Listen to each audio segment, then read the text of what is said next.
Bapak Komisi Pria, Bapak-Bapak yang Tuhan kasihi, selamat malam. Selamat kita bertemu kembali di minggu akhir pekan ini, tanggal 8 Mei. Di hari Sabtu ini, 8 Mei tahun 2021.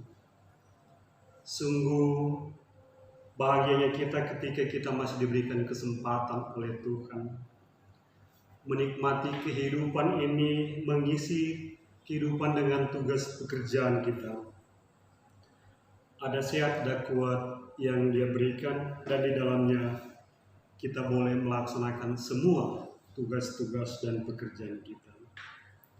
Di malam hari ini, marilah kita sediakan hati kita untuk mendengarkan kebenaran firman Tuhan. Kebenaran firman Tuhan yang menuntun kehidupan kita, yang selalu menjaga memelihara kehidupan kita dari hari lepas hari. Oleh sebab itu, mari kita berdoa. Kami bersyukur kepadamu ya Bapa di surga, atas kasih dan penyertaan-Mu Tuhan di dalam perjalanan kehidupan kami, terlebih Komisi Pria Jemaat GKT Sadang. Engkau telah menolong, menjaga, memelihara kehidupan kami sepanjang minggu yang berjalan dalam tugas pekerjaan kami. Dan kami percaya Tuhan, dalam perjalanan kehidupan ini, Engkau telah menjaga, Engkau telah menolong kami. Bahkan semua tugas-tugas yang telah kami lakukan, yang telah kami kerjakan, semua boleh berhasil, semua boleh terlaksana. Itu semua oleh karena kemurahan Tuhan. Kami bersyukur Tuhan, karena kesehatan, kekuatan yang kami miliki, kami boleh pergunakan itu sebaik-baiknya. Di malam hari Tuhan, kami akan diperharapkan dengan kebenaran firman-Mu. Kami mohon Tuhan memberkati kami, memberkati hati dan pikiran kami. Di dalam kami harus menerima kebenaran firman Tuhan, yang adalah nafas kehidupan kami sebagai orang yang percaya. Bapa, dalam kebaktian online di malam hari ini, kami percaya Engkau memberkati kami, memberkati kaum pria yang saat ini bersedia, yang siap untuk menerangi kebenaran firman Tuhan, yang berada di rumah mereka masing-masing Tuhan. Kami percaya juga Tuhan, hamba-Mu yang Kau utus di malam hari ini, biarlah Engkau memberkati dia, agar senantiasa apa yang dia sampaikan sebentar itu berasal daripada-Mu Tuhan. Inilah kami ya Tuhan yang berdoa di dalam nama Tuhan Yesus Kristus, yang adalah Tuhan dan Juru Selamat kehidupan kami. Kami berdoa kepada-Mu. Haleluya. Amin. Kaum pria yang dikasihi Tuhan, saatnya kita akan mendengarkan kebenaran firman Tuhan.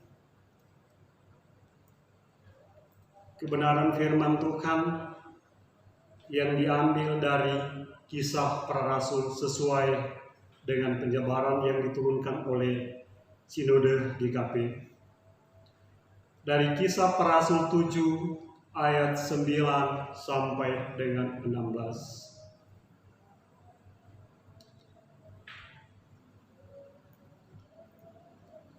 Kisah Para Rasul 7 ayat 9 sampai dengan 16, kita akan membaca dan kita akan merenungkan bersama-sama kebenaran firman Tuhan di malam hari ini. Firman Tuhan mengatakan demikian. Karena iri hati, bapak-bapak leluhur kita menjual Yusuf ke tanah Mesir. Tetapi Allah menyertai dia dan melepaskannya dari segala penindasan serta menganugerahkan kepadanya kasih karunia dan hikmat. Ketika ia menghadap Firaun, Raja Mesir, Firaun mengangkatnya menjadi kuasa atas tanah Mesir dan atas seluruh istananya. Maka datanglah bahaya kelaparan menimpa seluruh tanah Mesir dan tanah Kanaan, serta penderitaan besar, sehingga nenek moyang kita tidak mendapat makanan. Tetapi ketika Yakub mendengar bahwa di tanah Mesir ada gandum, ia menyuruh nenek moyang kita ke sana. Itulah kunjungan mereka yang pertama. Pada kunjungan mereka yang kedua, Yusuf memperkenalkan dirinya kepada saudara-saudaranya. Lalu ketahuanlah asal-usul Yusuf kepada Firaun. Kemudian Yusuf menyuruh menjemput Yakub ayahnya dan semua sanak saudaranya, 75 jiwa banyaknya. Lalu pergilah Yakub ke tanah Mesir. Di situ ia meninggal, ia dan nenek moyang kita. Mayat mereka dipindahkan ke Sikem dan diletakkan di dalam kuburan yang telah dibeli Abraham dengan sejumlah uang perak dari anak Hemor di Sikem. Demikianlah firman Tuhan. Yang berbahagia bagi kita semua yang mendengarkan kebenaran firman Tuhan dan yang melakukannya di setiap hari. Amin.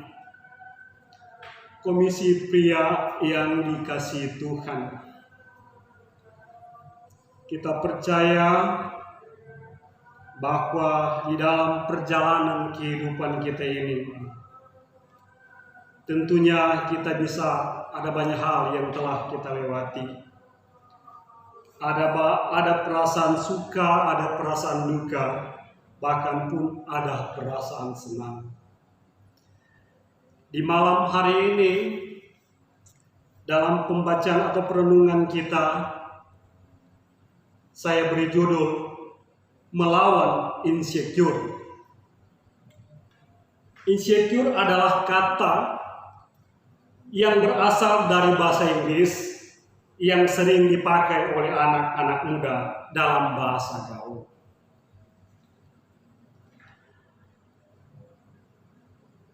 Sejak bayi hingga lansia, entah laki-laki entah perempuan, pasti pernah mengalami dengan intensitas yang berbeda. Mengapa orang merasa insecure? Apakah persisnya yang dimaksud dengan insecure? Tentunya kaum pria yang dikasihi Tuhan, insecure adalah istilah untuk menggambarkan perasaan tidak aman yang membuat seorang merasa gelisah, seorang merasa takut, bahkan merasa malu, hingga tidak percaya diri. Ada banyak hal yang dapat menyebabkan seseorang menjadi insecure, mulai yang berasal dari luar atau dari dalam diri kita sendiri. Karena insecure bisa terjadi manakala seorang merasa terintimidasi oleh keberadaan orang lain. Dia merasa dirinya kurang.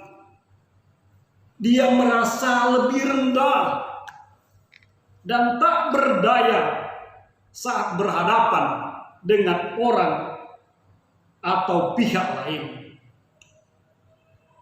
Ketika orang merasa insecure, ia bisa merespon dengan negatif atau positif. Komisi pria yang dikasihi Tuhan, yang satu akan berupaya balik menekan pihak lain yang dianggap mengintimidasi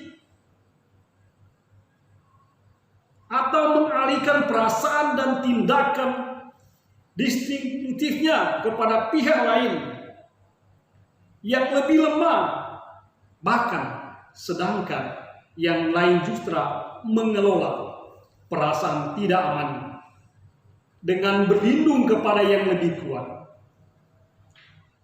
lalu berjuang menghasilkan suatu karya yang membangun. Dan dengan demikian rasa insecure itu bisa melawannya. Komisi pria yang dikasihi Tuhan, kita semua tahu bagaimana perjalanan kehidupan Yusuf bin Yakub yang cukup spektakuler. Ia mengalami perjalanan hidup bagaikan duduk di wahana roller coaster, naik turun secara ekstrim. Kita bisa baca dalam Kejadian pasal 37 hingga pasal 50. Ia menceritakan secara lengkap. Kemudian dengan beberapa kalimat tabik dalam Lukas meringkas kisah tersebut dalam rangkaian pidato apologetis Stefanus seperti yang kita baca dalam Kisah Para Rasul 7 ayat 9 sampai dengan 16. Yusuf adalah anak kesayangan Yakub karena dia lahir dari seorang ibu atau dari seorang ibu, Rahel, istri yang dicintainya. Perlakuan terhadap Yusuf begitu berbeda ketimbang dengan kakak-kakaknya yang lahir dari istri-istri yang lain yang tidak diinginkannya. Yakub memanjakan Yusuf dengan kelimpahan, dengan perhatian, dengan kemudahan, bahkan pun dengan kemewahan. Sedangkan kepada kakak-kakaknya, Yakub mendidik mereka dalam kerja keras dan hidup sederhana. Tentunya perlakuan dibedakan dan seakan diabaikan oleh sang ayah. Tentunya sang ayah itu menumbuhkan perasaan insecure yang kemudian menguasai hati dan pikiran kakak-kakak dari Yusuf. Tentunya perasaan itu bertambah berlipat ganda ketika Yusuf dengan polosnya menceritakan mimpi yang menggambarkan bahwa kelak ia akan menjadi raja atas keluarganya. Tentunya kaum pria yang dikasihi Tuhan, rasa tidak aman dan iri melihat kenyamanan hidup Yusuf membuat kakak-kakaknya bertindak di luar nalar atau di luar pikiran kita.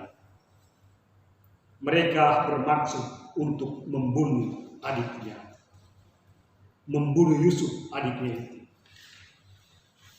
Komisi pria yang dikasihi Tuhan, syukurlah niat itu kemudian berubah atas desakan Ruben. Itu bisa kita baca dalam Kejadian 37 ayat 21. Ruben dan Yehuda, dua orang kakak Yusuf, mereka kemudian menjual Yusuf menjadi budak kepada orang Ismail. Sedangkan Yakub pun merasa dikelabui dengan memberikan jubah mewah milik Yusuf yang dilumuri darah kambing. Sehingga sang ayah berkesimpulan bahwa Yusuf sudah mati atau sudah dimakan oleh binatang buas. Untuk beberapa tahun, saudara-saudara Yusuf ini merasa aman, merasa nyaman. Perasaan aman yang semu. Oleh karena kemudian sejarah berlanjut dan mimpi adik mereka terbukti. Yusuf menjadi orang nomor 2 di Mesir. Kekuasaannya hanya 1 tingkat di bawah Firaun. Insecure pun kembali menguasai diri mereka. Bertahun-tahun mereka berusaha melawan perasaan insecure dengan melenyapkan sumber yang dianggapnya paling mungkin diatasi karena dipandang lemah. Melenyapkan Yusuf, rupanya hal itu hanya sementara. Karena sejatinya yang harus dilawan bukanlah orang atau pihak yang dianggap menjadi sumber perasaan yang tidak aman, melainkan perasaan itu sendiri. Kaum pria yang dikasihi Tuhan berbeda dengan Yusuf. Perasaan insecure bisa menjadi muncul ketika ia dibuang ke dalam sumur oleh saudara-saudaranya yang kekasih. Dan semakin berlipat ganda saat dijual sebagai budak kepada orang asing. Yusuf terancam mendapat perlakuan buruk karena statusnya hanyalah budak di negeri asing. Hilang sudah semua limpahan cerita, kasih dan kenyamanan hidup bersama keluarganya. Alih-alihnya menangisi dan mengutuki nasib yang buruk, atau bahkan melampiaskan perasaan insecure-nya secara destruktif, atau adalah kata sifat menghancurkan, Yusuf menyerahkan hidupnya kepada Allah dan memilih bersikap lentur atau fleksibel keadaan sambil tetap berpegang teguh pada prinsip hidup benar di mata Allah. Ia tidak bersikap juana atau tidak angkuh dan tidak congkak. Sebaiknya layaknya anak tuan tanah yang kaya raya, sehingga terdorong untuk memberontak dan melawan mereka hanya memperbudaknya. Ia justru merespon situasi dan kondisi. Dia merespon situasi dan kondisi buruk yang menimpanya dengan menjalani hidup sebaik-baiknya. Ia menyerahkan seluruh kekhawatiran dan ketakutan akan nasibnya sekarang maupun masa depannya kepada Tuhan. Ia berlindung kepada Tuhan. Dan ia menemukan kekuatan untuk melawan perasaan insecure dalam dirinya. Ia pun menang. Kemenangnya atas perasaan insecure tampak manakala ia bisa dipercaya oleh orang banyak dan mendapat jabatan pekerjaan maupun status sosial yang tinggi dari mereka yang memperbudaknya. Kaum pria yang dikasihi Tuhan, ia pun mengalahkan perasaan insecure ketika ia bisa mengampuni dan menerima kakak-kakaknya itu. Dan berdamai dengan mereka. Tentunya kemenangannya bahkan menular kepada saudara-saudaranya. Hingga mereka pun bisa berdamai dengan semua yang terjadi di masa lalu, bahkan di masa kini. Dengan kemenangan melawan insecure itu, mereka semua, bahkan keturunan mereka, kemudian memasuki masa penuh damai, masa penuh damai dan sejahtera dalam hidup selama berabad-abad. Happy ending, wonderful life, artinya akhir bahagia, sungguh hidup yang menakjubkan. Kaum pria yang dikasihi Tuhan, dalam konteks zaman modern, sejak kecil kita dibesarkan dengan nilai-nilai dan pola pikir yang mengarahkan bahwa perempuan mesti begini dan laki-laki harus begitu. Kita pasti ingat semasa kanak-kanak, banyak orang tua yang sering mengatakan, perempuan kok main mobil-mobilan, atau laki-laki kok cengeng.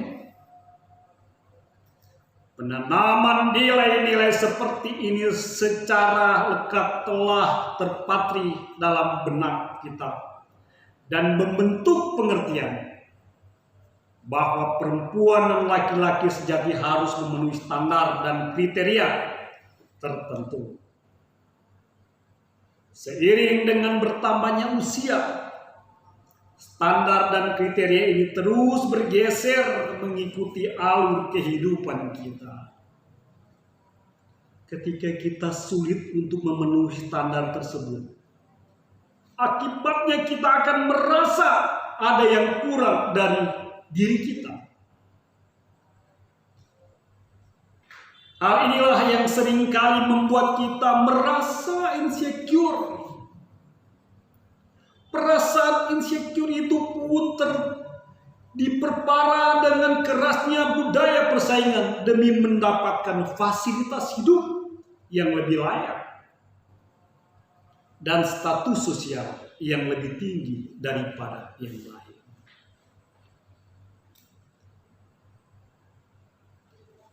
Komisi pria yang dikasihi Tuhan, bagi kaum perempuan, perasaan insecure muncul saat menyadari banyak tuntutan sosial agar perempuan memiliki keunggulan seperti harus bisa memasak, harus pintar mengurus suami dan anak-anak, harus berlaku seperti layaknya perempuan baik-baik, harus bisa mengerjakan tugas-tugas rumah tangga, harus bisa berdandan dan harus feminim, dan sebagainya. Di sisi lain, ketimpangan peran dan akses hidup bermanfaat dan sederajat akibat bias gender pun kerap mendongkrak rasa tidak aman bagi kaum perempuan. Para perempuan dapat belajar pada sikap Yosua yang berupaya melawan rasa insecure dalam dirinya dengan bersikap luas atau lemah lembut, walaupun tidak sampai menggandaikan iman kepada Tuhan.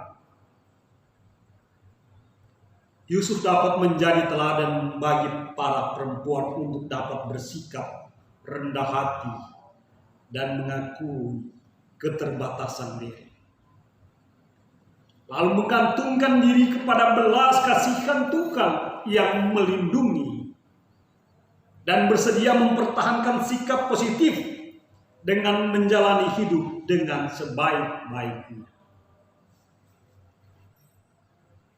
Para perempuan diharapkan mampu mengelola perasaan tidak amannya itu dengan berlindung kepada Tuhan yang Maha Kasih, yang Maha Kuat, lalu berjuang menghasilkan sesuatu karya yang membangun bersama dengan semua orang. Dan dengan demikian rasa insecure itu bisa dilawan, bahkan bisa dikalahkan. Kaum pria yang dikasihi Tuhan, laki-laki memang tidak memiliki tuntutan sosial sebanyak kaum perempuan, akan tetapi tidak berarti bahwa laki-laki lalu bebas melakukan apapun. Hanya saja laki-laki bisa mendapatkan kelonggaran dan permakluman dalam banyak hal. Misalnya, seorang laki-laki yang jorok dan kurang menjaga penampilan akan dikatakan, ya maklum, laki-laki. Atau misalnya saat seorang pemuda bergonta-ganti pasangan, akan disebut jantan. Sedangkan pemudi yang melakukan itu akan dicap gampangan. Akan tetapi laki-laki pun kerap diperhadapkan dengan beragam tuntutan sosial yang khas laki-laki.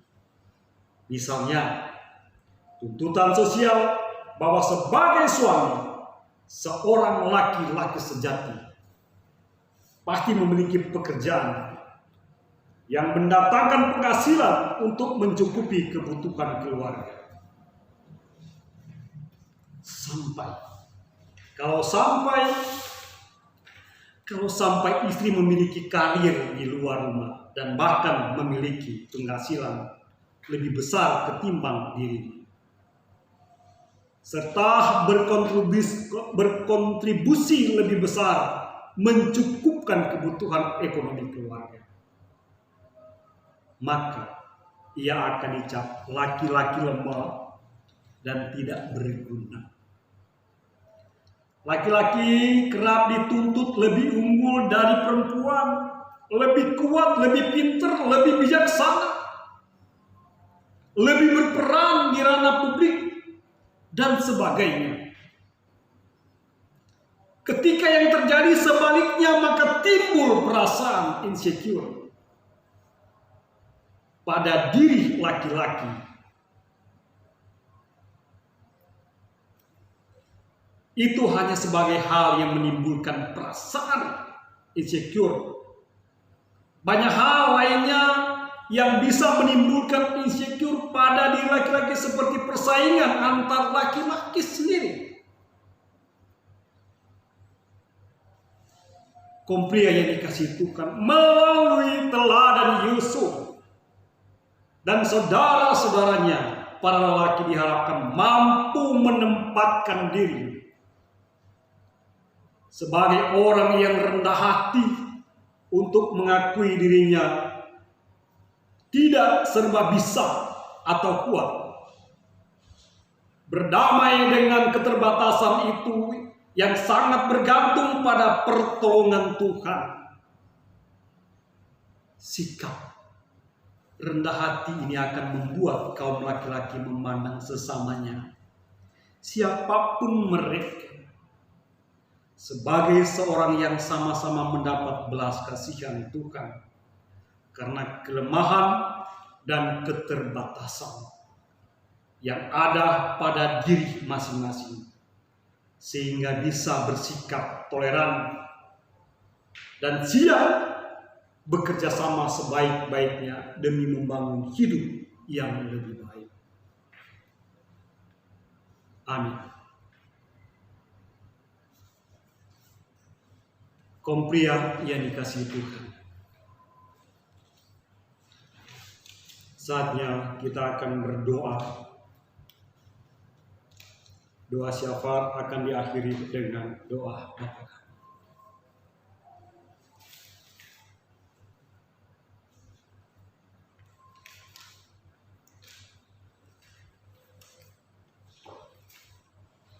Mari kita berdoa. Terima kasih ya Bapa di surga, karena pada malam hari ini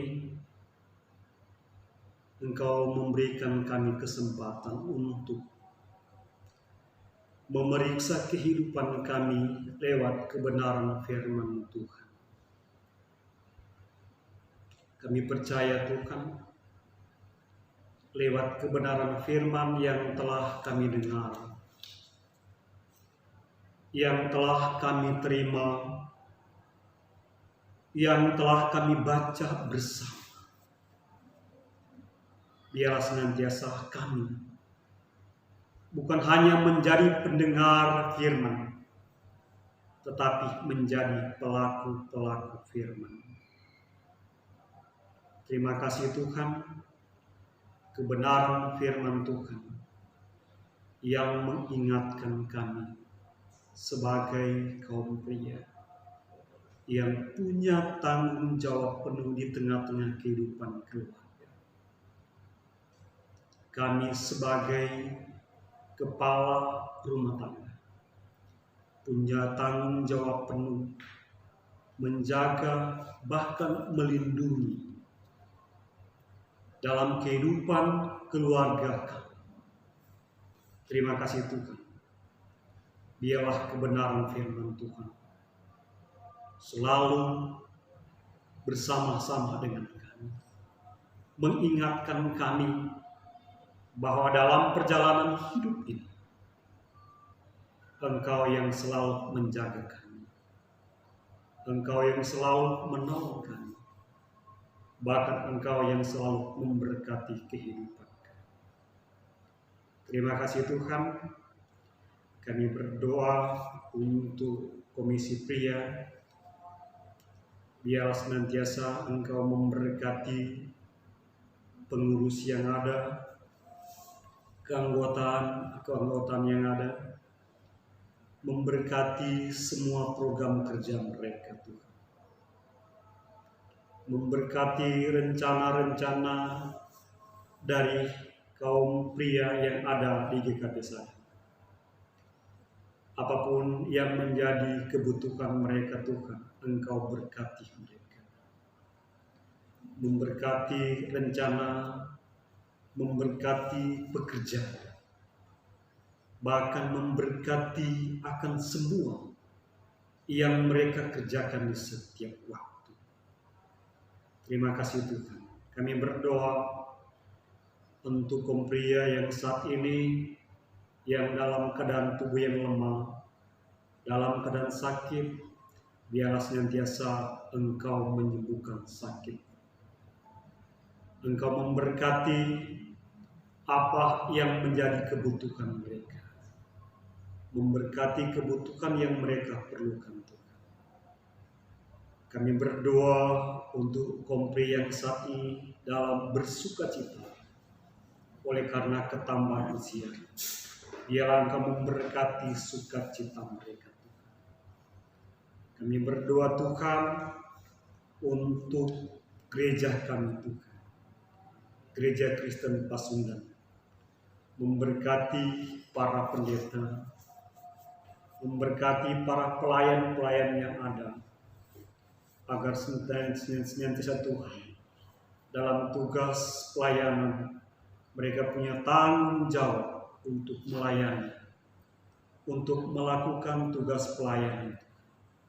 Berkatilah mereka, berkatilah bangsa dan negara kami Tuhan. Tugas pekerjaan program kerja mereka Tuhan, baik dari tingkat pusat, kabupaten, kota, sampai di kelurahan-kelurahan. Berkatilah para pemimpin-pemimpin yang telah Engkau utus untuk menjalankan tugas-tugas program pemerintah.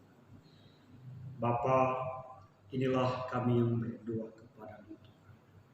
Kami percaya Tuhan, menjalani kehidupan ini, melakukan tugas pekerjaan ini, tanpa penyertaan-Mu Tuhan, kehidupan kami ini sia-sia dan biarlah kami mohon Tuhan, biarlah Engkau menyertai kami sepanjang perjalanan kehidupan kami.